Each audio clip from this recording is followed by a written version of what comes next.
Bonjour à tous et bienvenue mes amis pour cette petite vidéo sur l'affaire Grégory Villemain, suite et certainement pas fin, vous pouvez me croire.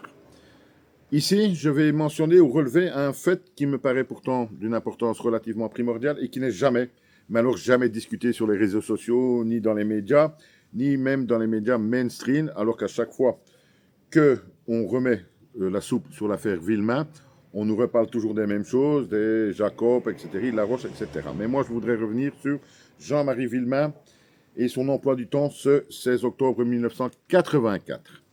Le 16 octobre 1984, donc, vers 17h40, Jean-Marie Villemain est prévenu à son travail que son fils Grégory a disparu.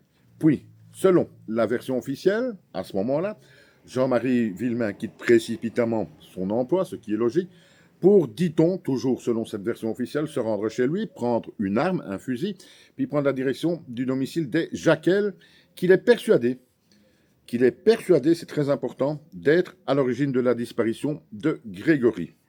Première question, les Jacquel, on n'en avait jamais vraiment entendu parler avant.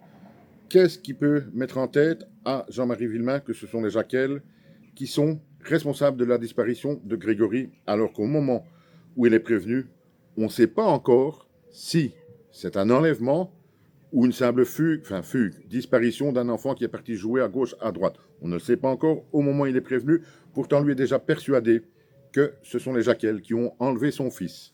Chose assez bizarre, me direz-vous si on y réfléchit 30 secondes. Puis, alors qu'il arrive en direction des Jacquel, Jean-Marie Villemain nous dit, selon toujours la version officielle, qu'il aperçoit au loin des véhicules qui lui font penser que c'est peut-être la gendarmerie, ce qui l'incite à faire demi-tour.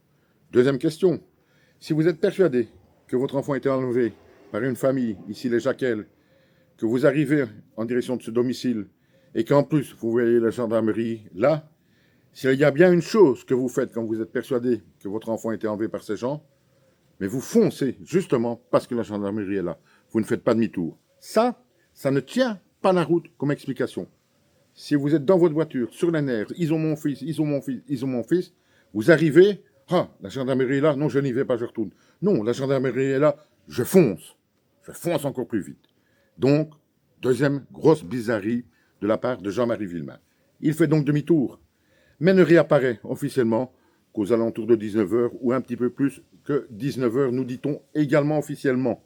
Et donc, moi, je vous pose la question, du moment où il est appelé à son travail à 17h40 jusque 19h, 19h10, 19h15, mon Dieu, ce n'est pas à quelques minutes près que cela va changer quelque chose. Tout ce que l'on sait de Jean-Marie Villemain, c'est ce qu'il a dit.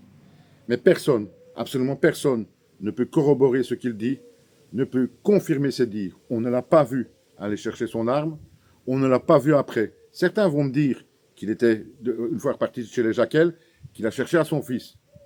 Il a cherché son fils, à gauche, à droite. Ça ne tient pas la route non plus, puisque pour lui, il est chez les Jacquel. Ce sont les Jacquel qui l'ont enlevé.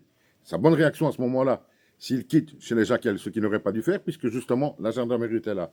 Mais sa bonne réaction, c'est de foncer à son domicile pour voir si sa femme n'est pas là, s'il n'y a pas quelqu'un, s'il n'y a pas des nouvelles. N'oublions pas qu'à l'époque, il n'y a pas de GSM, il n'y a pas de moyen de contact rapide. Ce ne serait uniquement en repassant chez lui. Or, il n'y revient que vers 19h, 19h15.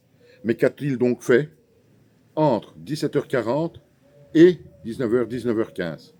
Doit-on le croire sur parole parce qu'il est le père de l'enfant disparu? C'est une question que personne ne se pose et ça, je trouve ça incompréhensible. Incompréhensible. Qu'a-t-il donc fait après avoir, si c'est vrai, quitté le domicile ou du moins l'approche du domicile des Jacquel? On n'en sait strictement rien et personne ne se pose la question. Un mystère de plus dans cette affaire Grégory qui décidément n'est pas avare en mystère.